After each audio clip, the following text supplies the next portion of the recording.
नमस्कार। आप सभी को 78वें स्वतंत्रता दिवस की हार्दिक शुभकामनाएं। ये दिन आज पूरे भारतवर्ष में काफ़ी हर्षोल्लास, काफ़ी धूमधाम के साथ मनाया जा रहा है और उम्मीद करता हूँ कि आप लोगों ने भी काफ़ी हर्षोल्लास के साथ इस दिन को आपने मनाया होगा। वैसे भी आज़ादी के बाद से हर एक दिन हर भारतीयों के लिए काफ़ी गौरव से पूर्ण होता है। हम लोग काफ़ी खुश महसूस करते हैं क्योंकि हमने किताबों में हमने पढ़ा है कि गुलामी की उस बेड़ियों को तोड़ने के लिए ना जाने कितने वीर सपूत, स्वतंत्रता सेनानी, हमारे पूर्वज ने अपना हर एक क्षण, हर एक पल और हर त्याग देश के बेहतरीन दिन जीने के लिए, देश को आज़ाद करने के लिए उन्होंने किया था।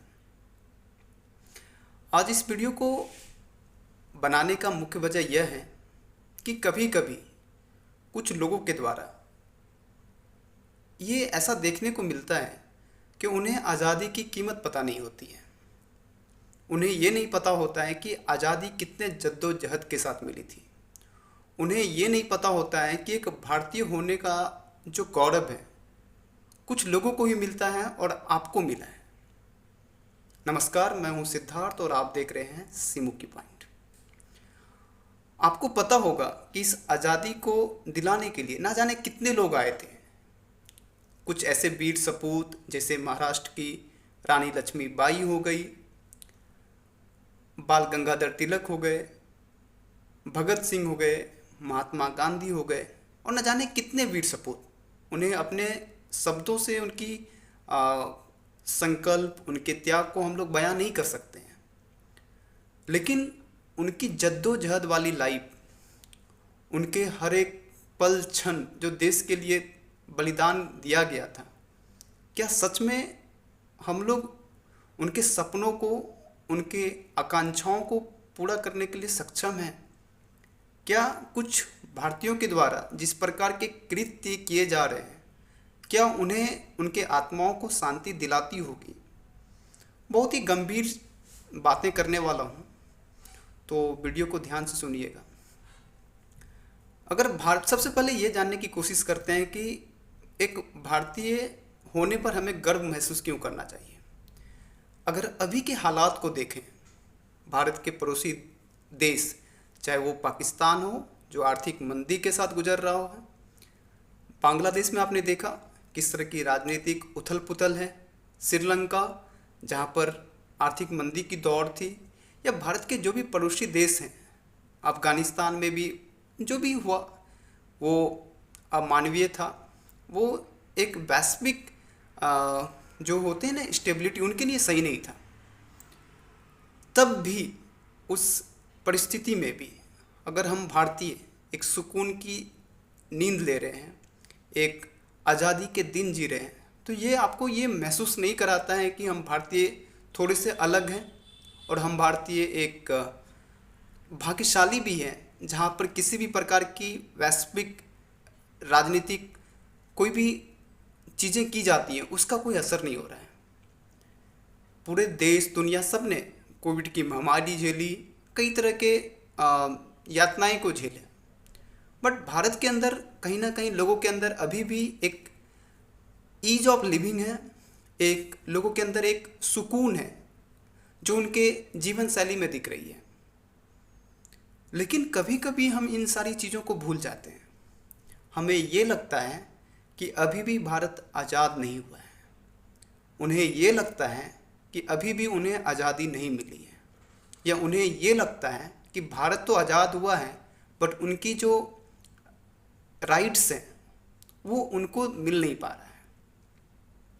लेकिन सच में अगर देखा जाए, भारत जो ऐसे भी बलिदानों का ये देश है जहाँ पर अलग अलग समय में अलग अलग लोगों के द्वारा देश को एक बेहतर दिशा देने के लिए, देश की एक बेहतर स्थिति में पहुंचाने के लिए कई लोगों ने बलिदान दिया। या आज भी लोग जो हमारे सैनिक में हैं, जो हमारे देश की रक्षा कर रहे हैं, जो हमारे अलग अलग लोग जो अपनी कर्तव्य को निभा रहे हैं, वो देश के बेहतरीन दिनों के लिए कर रहे हैं। लेकिन कभी कभी ये जानकर बहुत बुरा लगता है कि भारत के ऐसे कुछ लोग, कुछ ऐसे चंद लोग, मैं चंद ही लोग होते हैं जो भारत को बदनाम करने की कोशिश कर रहे हैं। भारत के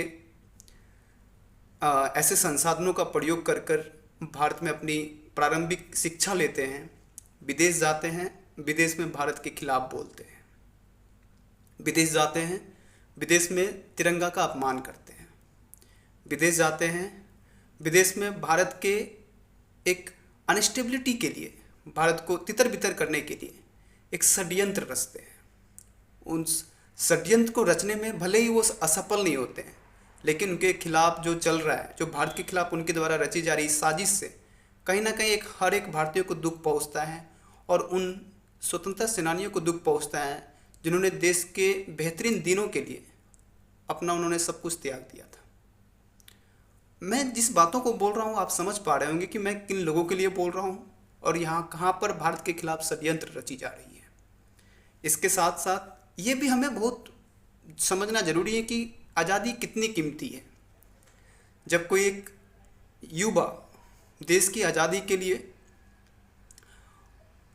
बिना कुछ सोचे, बिना कुछ समझे फांसी के फंदों पर लटक गया था, तो उसके मन में क्या चल रहा था? उसके मन में एक ही चीज़ चल रहा था कि हमें भारत को अंग्रेज़ों की गुलामी की जंजीरों को तोड़कर आज़ाद करना है। भारत को आज़ादी दिलाने के लिए उनकी जो संकल्प थी, हम जैसे भारतीयों के लिए एक स्वतंत्रता वाली दिनों को जीने के लिए था कि हम लोग आज़ाद घूमें, आज़ाद भारत में हम लोग शिक्षा लें और आज़ादी के साथ रहें।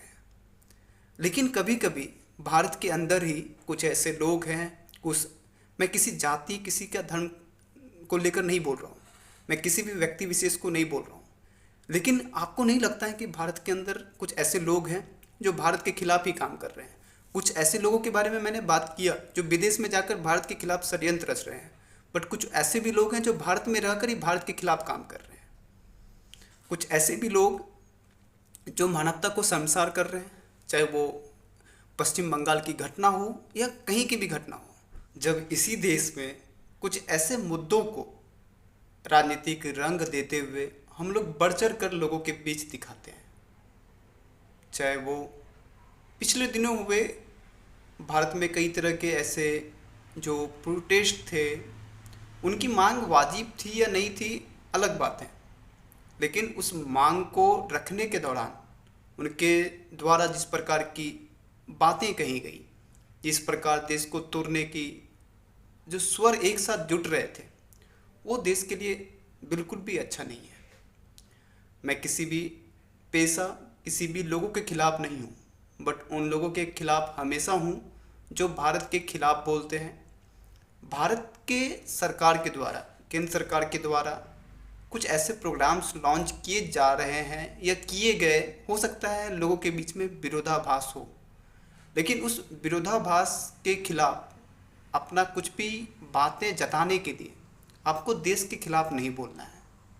ये हमारी प्राथमिकता होनी चाहिए, क्योंकि सरकारें बदल सकती हैं, सरकार के प्रोग्राम्स बदल सकते हैं, बट देश की जो स्वाभिमान है, देश की जो इज्जत है, वो हमेशा कायम रहनी चाहिए। एक छात्र होने के नाते मैं हमेशा इन चीज़ों पर कायम रहता हूँ। ऐसा कोई भी कृत्य नहीं करना चाहता हूँ जिससे देश बदनाम हो, जिससे हमारे जो वीर सपूतों की जो बलिदान है, उनकी जो आत्माएं हैं, उनको धिक्कार पहुँचे, उन्हें दर्द महसूस हो। इसलिए एक छात्र होने के नाते आप सभी से निवेदन करना चाहता हूँ कि ऐसा कोई भी काम, कोई कृत्य, ऐसा कुछ भी ना सोचें जो भारत के स्वाभिमान, भारत के संप्रभुता, अखंडता के लिए खिलाफ हो, क्योंकि इस आज़ादी के लिए, इस आज़ाद दिनों के लिए कितने बलिदान थे उसको हम लोग अभी भी गिनती नहीं कर सकते हैं।